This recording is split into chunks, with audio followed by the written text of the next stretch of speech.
Hari ini kita memasuki minggu yang baru di bulan Juni tahun 2020. Kita sudah melewati separuh perjalanan di tahun 2020 dengan berbagai dinamika, kondisi, dan situasi.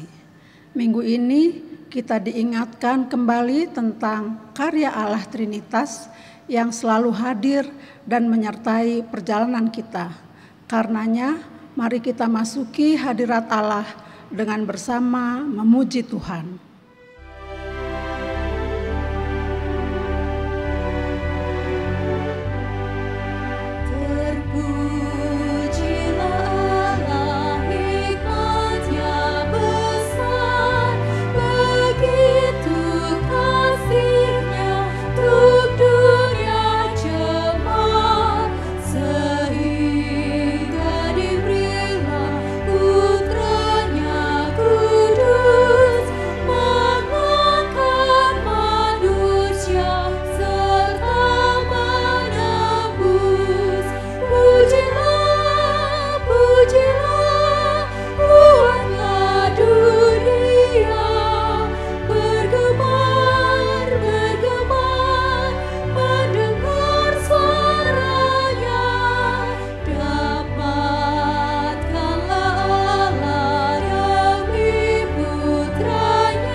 Marilah kita mengikuti kebaktian Minggu Trinitas ini dengan pengakuan bahwa pertolongan kita adalah dalam nama Tuhan yang menjadikan langit dan bumi, yang kasih setianya sampai selama-lamanya dan yang tidak pernah meninggalkan perbuatan tangannya.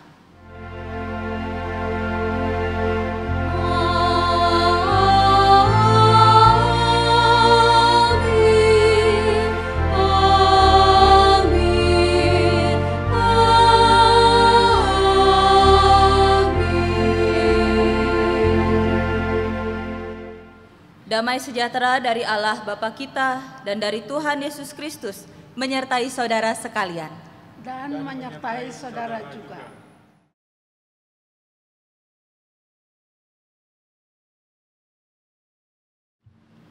Hari ini gereja menghayati Minggu Trinitas.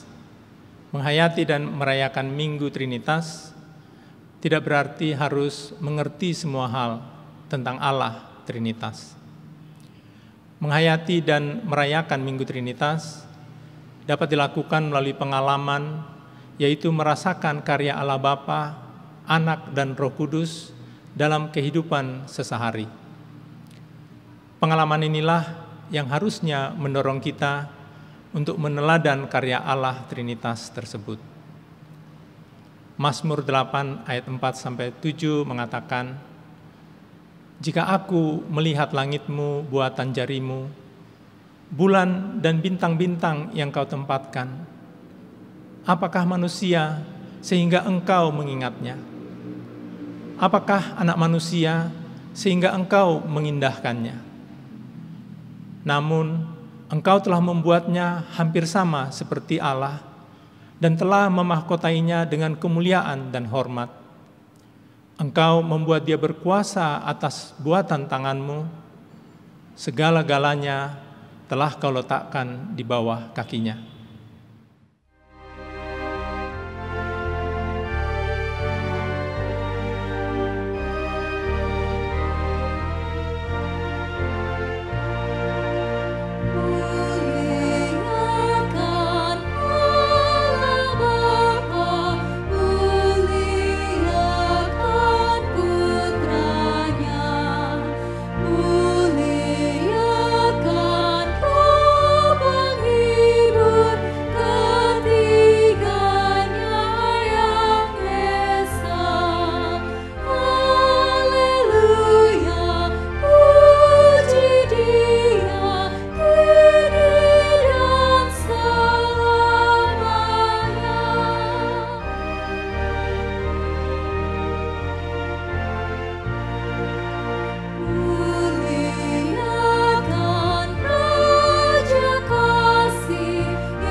Jemaat yang Tuhan kasihi, dalam keheningan, marilah kita mengakui dosa dan pelanggaran kita dalam doa pribadi kita. Mari kita berdoa.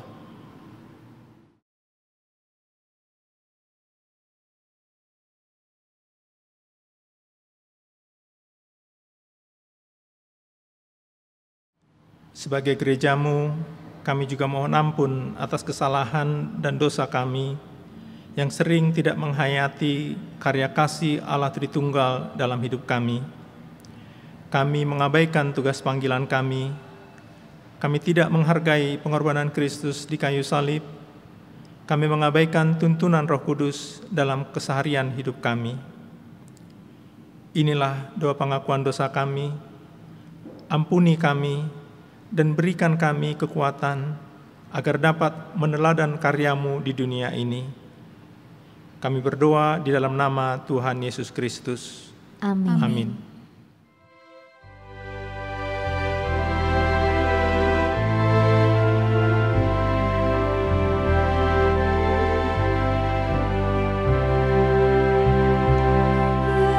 Yesus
Setiap orang yang datang kepada Allah dengan rendah hati dan penuh penyesalan untuk mengakui kesalahan dan pelanggarannya, Tuhan Allah memberikan anugerah pengampunan.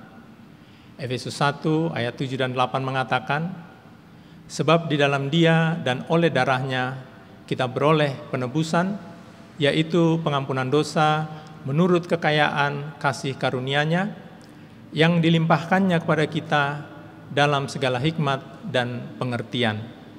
Demikianlah berita anugerah dari Tuhan. Syukur kepada Allah. Dalam Kristus engkau telah diampuni. Di dalam Kristus engkau pun telah diampuni. Damai Kristus bagimu. Damai Kristus bagimu juga.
Bapak, Ibu, dan Saudara, sebelum kita bersama-sama mendengarkan firman Tuhan, mari kita berdoa. Saatnya bagi kami ya Tuhan untuk mendengarkan sabda-Mu. Biarlah sabda yang kami dengarkan pada saat ini sungguh-sungguh menguatkan kami, sehingga kami tahu apa yang harus kami lakukan dalam kehidupan ini, dan yang kami lakukan tersebut adalah hanya untuk kemuliaan nama-Mu. Tuhan menyertai kami, memberikan kami konsentrasi dan kesungguhan, sehingga hanya suara Tuhan sajalah yang kami dengarkan. Kami berdoa di dalam nama Tuhan Yesus Kristus. Amin. Injil Tuhan kita Yesus Kristus menurut Matius pasal 28 ayat 16 sampai 20. Injil Tuhan Yesus Kristus menurut Matius pasal 28 ayat 16. Dan ke-11 murid itu berangkat ke Galilea, ke bukit yang telah ditunjukkan Yesus kepada mereka. Ketika melihat Dia, mereka menyembahnya, tetapi beberapa orang ragu-ragu. Yesus mendekati mereka dan berkata, "Kepadaku telah diberikan segala kuasa di sorga dan di bumi. Karena itu, pergilah, jadikanlah semua bangsa muridku, dan baptislah mereka dalam nama Bapa dan Anak dan Roh Kudus. Dan ajarlah mereka melakukan segala sesuatu yang telah kuperintahkan kepadamu. Dan ketahuilah, Aku menyertai kamu senantiasa sampai kepada akhir zaman. Demikianlah firman Tuhan. Berbahagialah mereka yang mendengarkan firman Tuhan dan yang memeliharanya. Haleluya.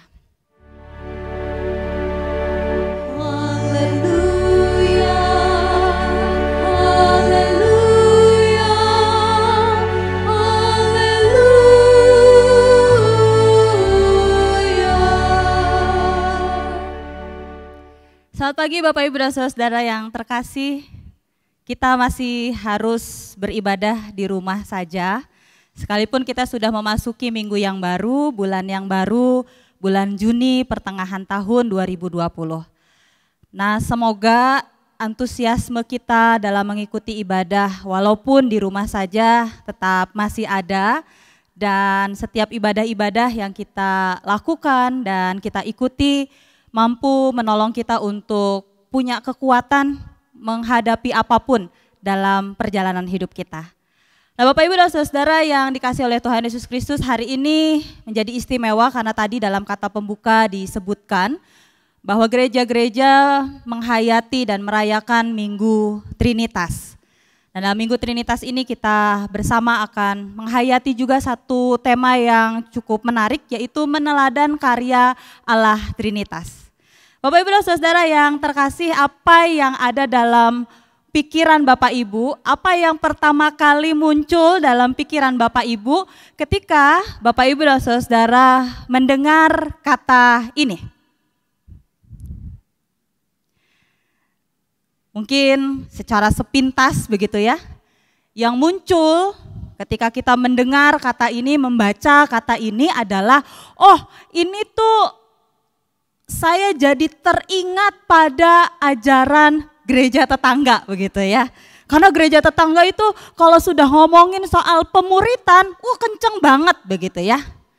Atau mungkin ada dari Bapak Ibu dan Saudara yang terpikir, kayaknya kalau di GKI begitu ya, jarang tuh kita dengar kata pemuritan.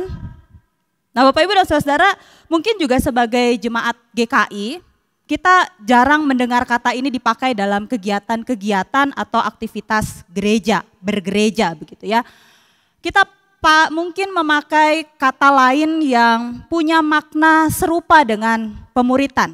Biasanya yang sering dipakai itu kata kelompok tumbuh bersama begitu ya, atau life group dan lain sebagainya. Tetapi kata pemuritan, saya boleh berani mengatakan begitu ya, di GKI hampir sangat jarang dipakai, hampir sangat jarang kita dengar kata pemuritan.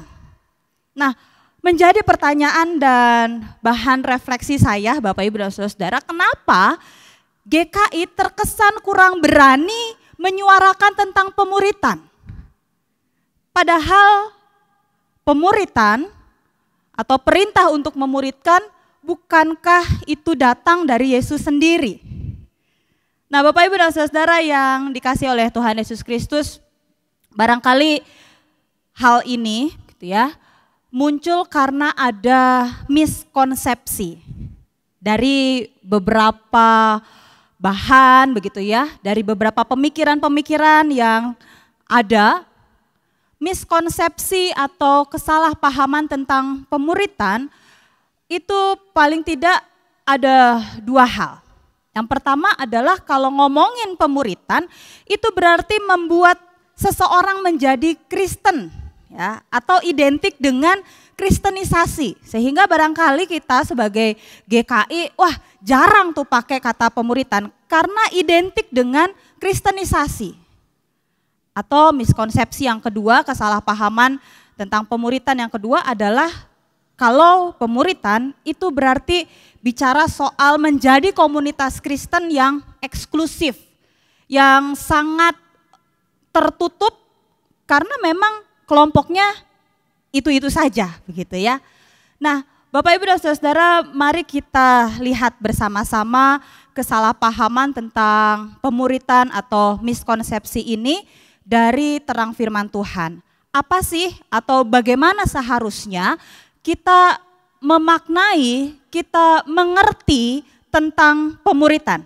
kalau kita mengerti, kalau kita tahu dan paham makna tentang pemuritan, maka pasti kita akan melakukannya juga dengan sungguh-sungguh dan keberanian. Menjawab kesalahpahaman ini, mari kita lihat dasar teologisnya, khususnya dalam kaitan karya Allah Trinitas, seperti dalam tema kita hari ini. Bapak Ibu dan Saudara, kita mulai dengan bagaimana Allah Bapa ini berkarya. Kita mulai dengan bagaimana Allah Bapa berkarya bagi dunia ini, tentu dalam penciptaan alam semesta. Dari semula Allah sudah memberikan kepercayaan kepada manusia pertama khususnya pada saat itu untuk memelihara.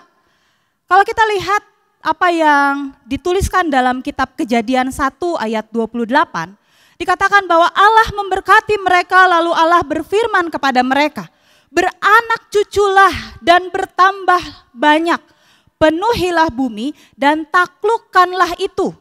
Berkuasalah atas ikan-ikan di laut dan burung-burung di udara dan atas segala binatang yang merayap di bumi. Bapak Ibu dan Saudara, kata taklukkanlah dalam perintah ini atau firman atau ayat ini itu diartikan sebagai mengelola.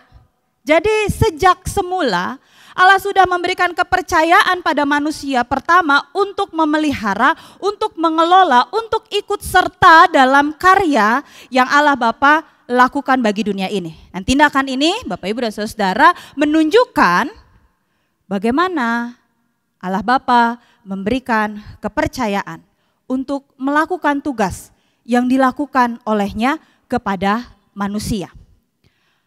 Allah mencipta lalu memelihara ciptaannya dengan melibatkan manusia untuk ikut berkarya juga. Lalu bagaimana dengan perjanjian baru? Kalau kita lihat Bapak Ibu dan Saudara dalam teks perjanjian baru yang bicara soal karya Allah Trinitas, seperti bacaan kita pada hari ini, dalam perjanjian baru Yesus juga memberi tugas. Yesus memberi tugas untuk menjadikan semua bangsa itu muridnya. Yesus mengajak kita juga untuk melakukan pekerjaan Yesus di dunia dan melanjutkan karyanya, yaitu menjadikan semua bangsa muridnya. Sama seperti apa yang Allah Bapa lakukan dalam karya penciptaan. Yesus juga memberikan kepercayaan kepada manusia. Kepercayaan untuk apa? Kepercayaan untuk bertumbuh, kepercayaan untuk mengenal dan berbagi pengalaman tentang karya Allah.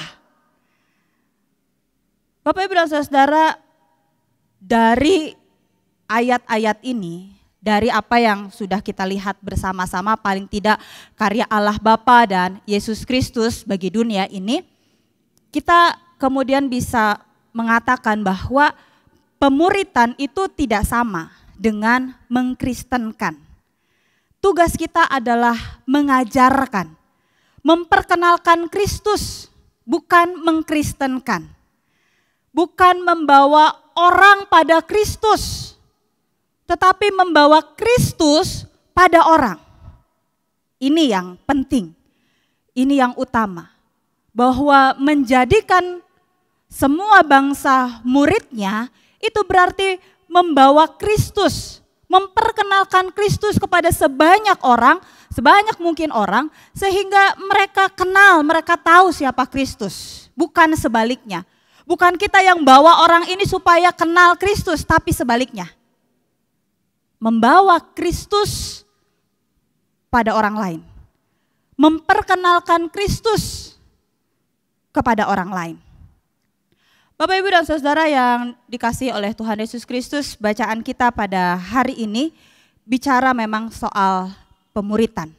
Matius 28 ayat 19 dan 20, ini menjadi satu ayat yang sangat terkenal begitu ya, yang menjadi dasar pemuritan atau mungkin kita familiar mendengar dengan istilah amanat agung begitu. Matius 28 ayat 19 sampai 20 dikatakan, Karena itu pergilah, jadikanlah semua bangsa muridku, dan baptislah mereka dalam nama Bapa dan Anak dan Roh Kudus, dan ajarlah mereka melakukan segala sesuatu yang telah kuperintahkan kepadamu. Dan ketahuilah, aku menyertai kamu senantiasa sampai kepada akhir zaman. Bapak, Ibu, dan Saudara yang dikasihi oleh Tuhan Yesus Kristus, dari ayat ini sudah sangat jelas bahwa Yesus selalu mengajak dan memanggil para murid untuk terlibat di dalam karyanya. Yesus tidak pernah dia berkarya seorang diri. Yesus tidak pernah dia berkarya hanya untuk kepentingannya sendiri. Yesus selalu mengajak dan memanggil para murid dan orang-orang lain untuk terlibat dalam karyanya. Mari ikutlah aku, mari ikutlah aku. Kalau kita perhatikan apa yang disampaikan Yesus dalam Matius 28 ayat 19 sampai 20 tadi, ada 4 frase kata kerja di sana. Kata apa saja Bapak Ibu? Pergilah, betul, jadikanlah murid, ya, lalu baptislah dan ajarlah. Dalam bahasa aslinya, bahasa Yunani, Bapak Ibu dan Saudara, secara gramatikal, ya, kata perintah ini, gitu ya, yang 4 kata kerja, kata perintah ini yang utamanya sebenarnya ada pada frase kata jadikanlah mereka muridku. Ini berarti Bapak Ibu dan Saudara, perintah yang sesungguhnya adalah untuk menjadikan segala bangsa murid Kristus. Implikasinya, ketiga frase kata yang lainnya harus ditempatkan dalam konteks perintah jadikanlah semua bangsa muridku. Proses atau perintah menjadikan murid ini, sebagaimana yang Yesus sendiri sudah contohkan Bapak Ibu dan Saudara, itu menuntut sebuah proses yang sangat berkelanjutan. Ada kontinuitas, mulai dari seorang mendengarkan Injil, lalu dia mengaku percaya, ya, atau dibaptis, lalu dia diajarkan segala sesuatu yang pernah Kristus ajarkan, dia juga melakukan apa yang telah diajarkan, sampai pada akhirnya orang tersebut menyerupai Kristus itu sendiri. Christ likeness. Itu adalah sebuah proses pemuritan yang utuh. Jadi pemuritan yang utuh bukan hanya sekedar seseorang punya status sebagai orang Kristen, pengikut Kristus, selesai. Tidak. Pemuritan selalu bicara soal proses. Bagaimana dia menyerupai Kristus. Christ likeness. Bagaimana dalam kehidupannya dia bisa serupa dengan Kristus, baik dalam tindakannya, dalam pikirannya, dalam perkataannya, dan dalam berbagai aspek kehidupan dalam diri orang tersebut. Jadi inilah pemuritan yang utuh. Tidak hanya bicara soal status jadi orang Kristen, tapi lebih daripada itu. Bagaimana seseorang bisa menyerupai Kristus, Christ likeness. Bapak Ibu dan Saudara yang dikasihi oleh Tuhan Yesus Kristus, jelas bahwa pemuritan itu bukan sebuah himbauan, bukan sebuah saran ataupun pilihan, tapi jelas-jelas sebuah perintah. Tapi perintah ini diapit oleh 2 janji yang sangat indah di ayat sebelumnya dan ayat setelahnya.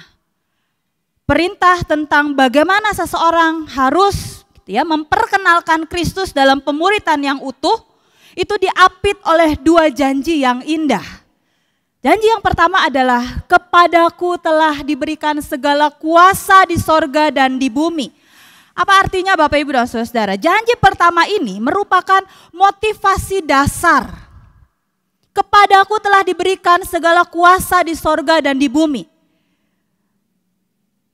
Perintah ini, perintah tentang memuridkan, pemuritan menjadikan segala bangsa murid Kristus, didasarkan pada kenyataan bahwa ia Yesus Kristus yang bangkit telah menang dan segala kuasa di sorga dan di bumi itu ada dalam tangannya, dialah yang akan membuat kita mampu mengerjakan pemuritan yang utuh tersebut. Janji ini melegakan, janji ini memberikan penghiburan sehingga ketika kita menghadapi tantangan, penderitaan sebesar apapun karena mungkin kita karena melakukan pemuritan tersebut kita harus menderita ini dan itu, kita tahu bahwa yang pegang kendali adalah Dia yang telah bangkit itu, Yesus Kristus. Kepadaku telah diberikan segala kuasa di sorga dan di bumi. Janji yang kedua adalah, dan ketahuilah aku menyertai kamu senantiasa sampai kepada akhir zaman. Janji yang kedua adalah soal penyertaan. Menyadari kelemahan, keterbatasan manusia, Yesus menutup kalimat perintahnya dengan janji yang kedua. Dan ketahuilah, aku menyertai kamu senantiasa sampai kepada akhir zaman. Artinya apa Bapak Ibu? Artinya bahwa kita tidak pernah ditinggalkan sendirian. Artinya bahwa kita sekalipun harus bergumul dengan tugas dan panggilan kita untuk memuridkan, kita akan selalu disertainya. Dia bersama-sama dengan kita sampai akhir zaman. Nah Bapak Ibu dan Saudara, semoga konsep yang sederhana ini ya mudah dicerna oleh Bapak Ibu. Semoga konsep yang mungkin selama ini kita bayangkan menjelimet begitu ya, bisa ditangkap dengan baik oleh Bapak Ibu. Nah lalu mari kita lihat dan tarik konsep ini dalam kehidupan bergereja kita atau kehidupan beriman kita. Lalu kemudian bicara soal pemuritan, apa yang harus dilakukan? Buat saya berarti ada sebuah perubahan perspektif mestinya. Tapi perubahan perspektif seperti apa yang harus dimiliki? Apa yang harus dilakukan orang Kristen di masa kini untuk menjalankan tugas dan panggilannya memuridkan tadi, melakukan proses pemuritan tersebut. Tadi di awal Bapak Ibu dan Saudara saya mengatakan ada dua miskonsepsi yang seringkali dimiliki atau terjadi ketika bicara soal pemuritan. Yang pertama adalah miskonsepsi bahwa kalau pemuritan itu artinya mengkristenkan, identik dengan kristenisasi. Lalu yang kedua adalah kalau pemuritan itu cenderung menjadi kelompok Kristen yang eksklusif begitu ya. Nah mari kita rubah, apa yang harus dilakukan? Mari kita jawab dua miskonsepsi tersebut. Yang pertama adalah bahwa mari kita berubah, jangan menjadi jemaat yang program, tapi jadilah jemaat yang proses. Kalau tadi di awal miskonsepsinya adalah kalau pemuritan itu identik dengan kristenisasi, maka yang harus kita rubah adalah jangan jadi jemaat yang program, tapi jadi jemaat yang proses. Apa contoh konkretnya? Contoh konkretnya begini Bapak Ibu dan Saudara. Kita bersama-sama melakukan berbagai aktivitas pelayanan, kegiatan di gereja. Nah, apakah setiap kegiatan pelayanan yang kita lakukan ini itu semata-mata kita lakukan hanya untuk memenuhi program kerja, ya, anggaran program begitu, atau memang kita mau pakai kegiatan-kegiatan itu sebagai tempat memproses seseorang kenal pada Kristus. Pemahaman Alkitab misalnya. Apakah pemahaman Alkitab yang diselenggarakan setiap minggu atau mungkin seminggu 2 kali dengan berbeda kategorial dan lain sebagainya, itu sebuah program atau sebuah proses? Apakah dengan pemahaman Alkitab ini orang cuma tahu dan pengetahuannya tentang Alkitab, tentang ajaran, tentang doktrin dan lain sebagainya itu besar? Atau melalui pemahaman Alkitab ini dia punya pengalaman. Kalau tadi dikatakan jangan jadi jemaat program, tapi jadilah jemaat proses, maka harusnya melalui kegiatan-kegiatan yang gereja lakukan,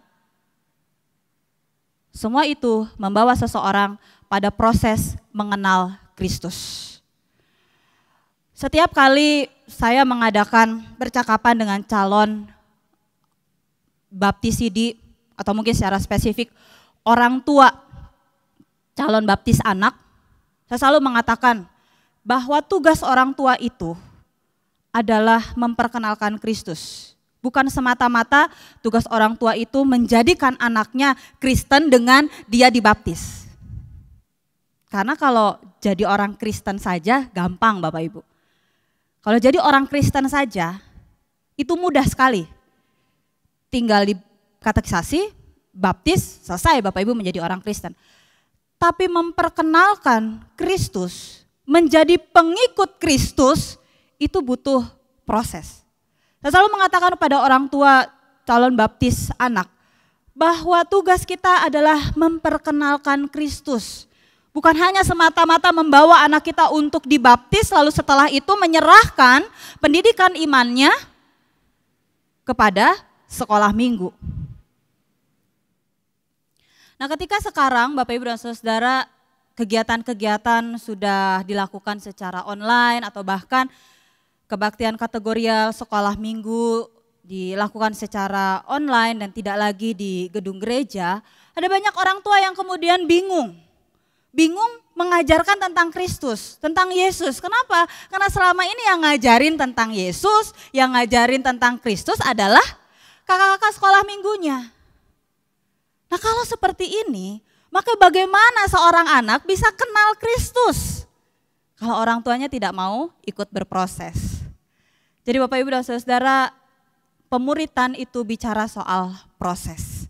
Jangan kita jadi jemaat yang program, tapi jadilah jemaat yang proses. Karena proses itulah yang akan membawa Kristus dalam kehidupan orang lain.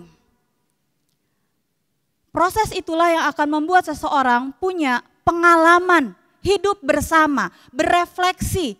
Dan akhirnya dia tahu bahwa oh Kristus itu, Yesus itu, Allah Bapa itu seperti ini. Yang kedua Bapak Ibu dan Saudara, ketika tadi dikatakan miskonsepsi, yang kedua adalah bahwa pemuritan itu berarti menjadi komunitas Kristen yang eksklusif. Mari kita jawab miskonsepsi ini dengan perubahan paradigma. Jangan menjadi jemaat yang sit, tetapi jadilah jemaat yang send. Apa artinya Bapak Ibu? Kata asli yang dipakai untuk pergilah dalam perintah Tuhan Yesus dalam Matius 28 ayat 19 sampai 20 itu adalah dalam bentuk aorist participle. Artinya adalah bahwa kata pergilah ini kalau diterjemahkan begitu ya, itu diartikan sebagai begini, as the way you go gitu ya. Jadi pergilah ini diartikan sebagai as the way you go. Ke tempat mana saja kamu pergi atau di mana saja kamu berada, lakukanlah ini. Kira-kira seperti itu. Nah, jadi kalau tadi dikatakan bahwa jangan jadi jemaat yang sit tapi jadilah jemaat yang send, mau mengatakan bahwa pemuritan itu bicara soal bagaimana justru orang-orang yang sudah kenal Kristus itu mau membuka dirinya. Ke tempat mana saja saya pergi atau di mana saja saya berada, saya harus kenalkan Kristus. Kata pergilah ini lebih diartikan sebagai as the way you go. Ini berarti Bapak Ibu dan Saudara, pemuritan dimaksudkan untuk dijalankan dalam konteks di mana sekarang kita hidup dan berada. Di tengah-tengah keluargakah, tempat kita bekerjakah, di masyarakat, di negara, dimanapun juga, perkenalkanlah Kristus. Kalau kita hanya tinggal di rumah saja, perkenalkan Kristus. Kristus yang sabar, Kristus yang tidak pemarah, Kristus yang selalu memahami orang lain. Sehingga kehidupan di keluarga, di rumah akan selalu mendatangkan damai sejahtera. Bukan prahara, bukan marah-marah, bukan sesuatu yang menakutkan. Dengan ibadah dari rumah, Bapak Ibu dan Saudara, sebenarnya ini menjadi peluang bagi kita untuk melakukan ibadah yang sesungguhnya. yaitu memperkenalkan Kristus melalui keseharian hidup kita, bukan hanya ketika kita di gedung gereja. Maka jadilah jemaat yang send, jangan jadi jemaat yang sit. Pergi, as the way you go, kemanapun engkau pergi, di mana saja kamu berada, lakukan pemuritan. Perkenalkan Kristus lewat apa? Lewat kehidupanmu. Lewat bagaimana kamu memperhatikan orang lain. Lewat bagaimana kamu berucap, bertutur kata. Bagaimana kamu punya pemikiran dan seterusnya. Bapak, Ibu, dan Saudara yang dikasihi oleh Tuhan Yesus Kristus, Allah Trinitas selalu melibatkan manusia dalam karyanya. Sejak penciptaan sampai saat ini dan juga seterusnya. Meneladan karya Allah Trinitas berarti siap memberi kepercayaan, siap berproses dan bertumbuh, serta siap berkarya bersama. Maka di Minggu Trinitas ini Bapak, Ibu, dan Saudara, saya mau menutup dengan ajakan. Mari teruskan tugas perutusan Bapa itu.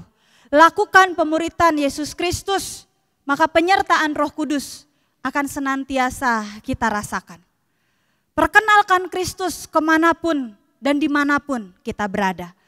Perkenalkan Kristus sehingga Kristus dikenal oleh banyak orang. Sehingga setiap orang menjadi muridnya, setiap orang menjadi pengikutnya. Dan dengan demikian kita sudah melakukan bagian kita. Selamat menghayati Minggu Trinitas. Tuhan Yesus memberkati. Amin.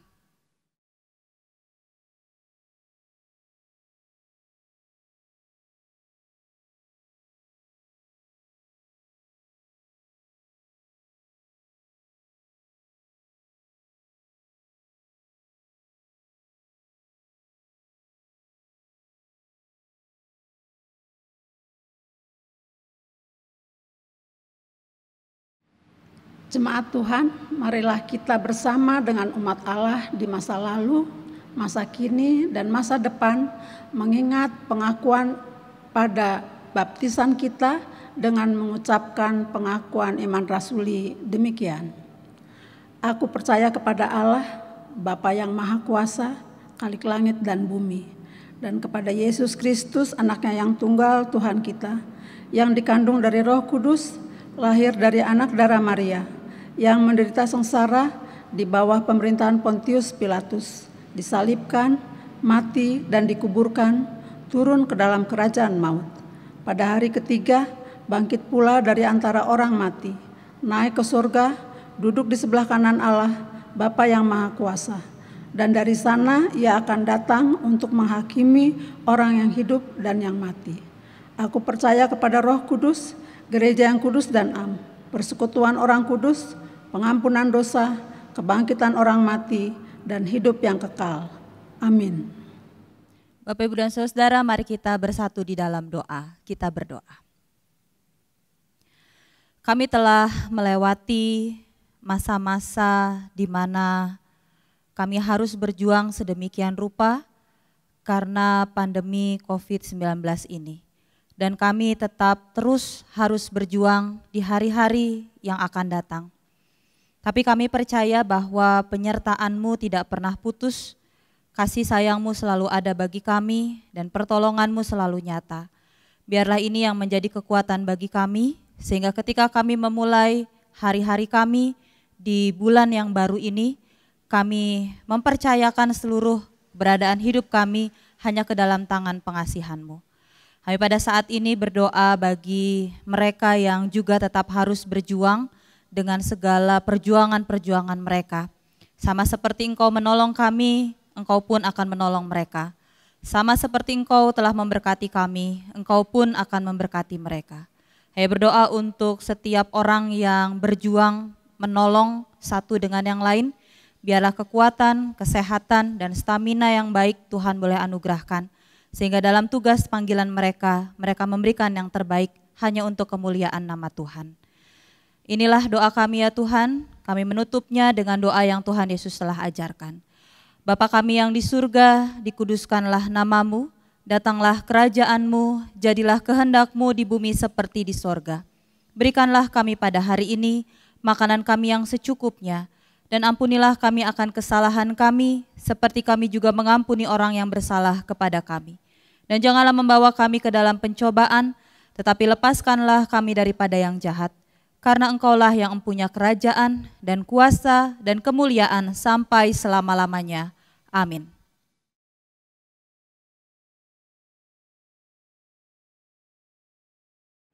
Jemaat Tuhan, mari bersama-sama kita menyatakan ungkapan syukur kita melalui persembahan yang telah kita persiapkan.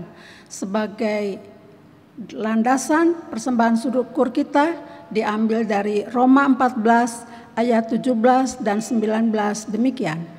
Sebab kerajaan Allah bukanlah soal makanan dan minuman, tetapi soal kebenaran, damai sejahtera, dan sukacita oleh Roh Kudus. Sebab itu, marilah kita mengejar apa yang mendatangkan damai sejahtera dan yang berguna untuk saling membangun.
Ya Allah yang kami kenal dalam diri Tuhan Yesus Kristus, pada saat ini kami datang membawa persembahan syukur kami.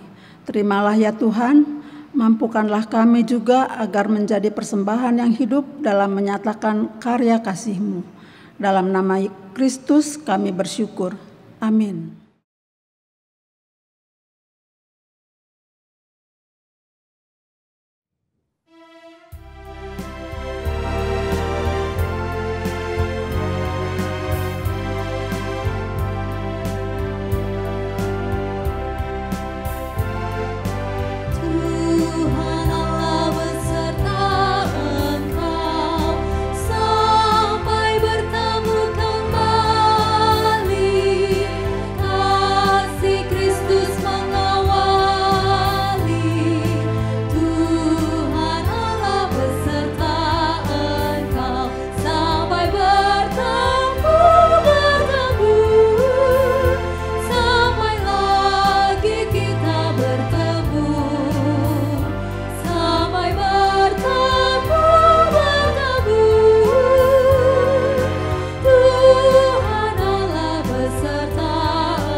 Arahkanlah hatimu kepada Tuhan. Kami mengarahkan hati kami kepada Tuhan. Jadilah saksi Kristus. Syukur kepada Allah. Terpujilah Tuhan. Kini dan selamanya. Marilah bersama kita menerima berkat. Semoga Allah, sumber pengharapan, memenuhi kamu dengan segala sukacita dan damai sejahtera dalam iman kamu, supaya oleh kekuatan Roh Kudus, kamu berlimpah-limpah dalam pengharapan.